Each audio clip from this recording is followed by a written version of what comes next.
ఎవరైనా ఇక్కడ టీవీ వాళ్ళు ఉంటే లైవ్ ఆంధ్రప్రదేశ్ ముఖ్యమంత్రి చంద్రబాబు నాయుడు కనిపించడానికి పెట్టమని కోరుతున్నా. ఆయన చూడాలి దీన్ని.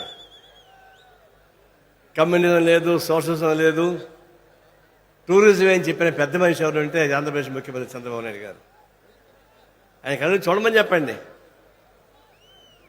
ఖమ్మం జిల్లా మొత్తం ఎరుపైపోయింది, ఎర్ర సాయంత్రం నిండిపోయింది.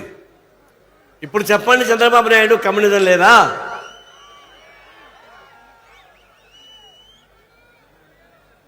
కళ్ళుంటే చూడండి,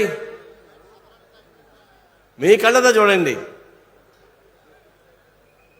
అంతేగాని నరేంద్ర మోడీ కళ్ళతో చూడబాకు. ఇప్పుడు నరేంద్ర మోడీ కళ్ళజోడు పెట్టుకొని తిరుగుతూ ఉన్నాడు ఆయన. అందుకే చెప్తా ఉన్నా,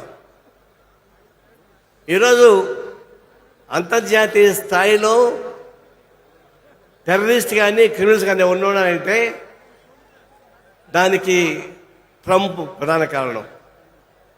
అమెరికా అధ్యక్షుడు ట్రంప్ ఒక టెర్రరిస్ట్ అయితే దానికి మూలాలు ఆంధ్ర తెలంగాణ నుంచి ఉన్నాయి. తెలంగాణలో కేసీఆర్ తెలంగాణ రాష్ట్ర అధ్యక్షుడు.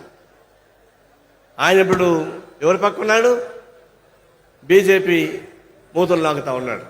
చంద్రబాబు నాయుడు మోడీ పక్కనే ఉన్నాడు. అపోజిషన్గా ఉన్నటువంటి వైఎస్ జగన్మోహన్ రెడ్డి మోడీతోనే ఉన్నాడు. ఎందుకున్నారంటే వాళ్ళ భయం వాళ్ళది. వాళ్ళు చేసిన పాపాలు చిత్తా ఇప్పుతాడని చెప్పేసి భయపడి బ్లాక్మెయిల్లో ఉన్నారు. వీళ్ళ నాయకుడు మోడీ అయితే మోడీ ప్రథమ బానిస ట్రంప్.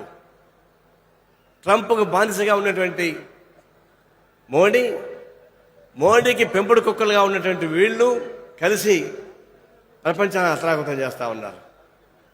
అందుకే మేము చెప్తా ఉన్నాం, ఇంత పెద్ద భారతదేశ ప్రపంచం పెద్ద దేశం మంది, ఇంత పెద్ద భారతదేశ ప్రధానమంత్రిగా ఉండి ప్రపంచం ఇంత దుర్మార్గం జరుగుతూ ఉంటే ప్రజల చేత ఎన్నుకోబడినటువంటి వెనుజిల్లా అధ్యక్షుడి వాళ్ళ భార్యని రాత్రి ఎత్తుకెళ్ళిపోతారా? ఇంత పెద్ద భారత ప్రధానమంత్రిగా ఉంటే ఈడా మా ప్రధానమంత్రిని తలంపుకోవాల్సిన పరిస్థితి ఏర్పడతా ఉంది. ఆయన దుర్మార్గాన్ని సపోర్ట్ చేసేటువంటి ఇక్కడ కేసీఆర్ కానీ చంద్రబాబు నాయుడు కానీ వైఎస్ జగన్మోహన్ రెడ్డి కానీ వీళ్ళు మరింత సిగ్గుతో తల ఉంచుకోవాలి. తక్షణం మేమాత్రం ప్రజల మీద నమ్మకం ఉంటే, ప్రేమ ఉంటే మీరు డిమాండ్ చేయండి.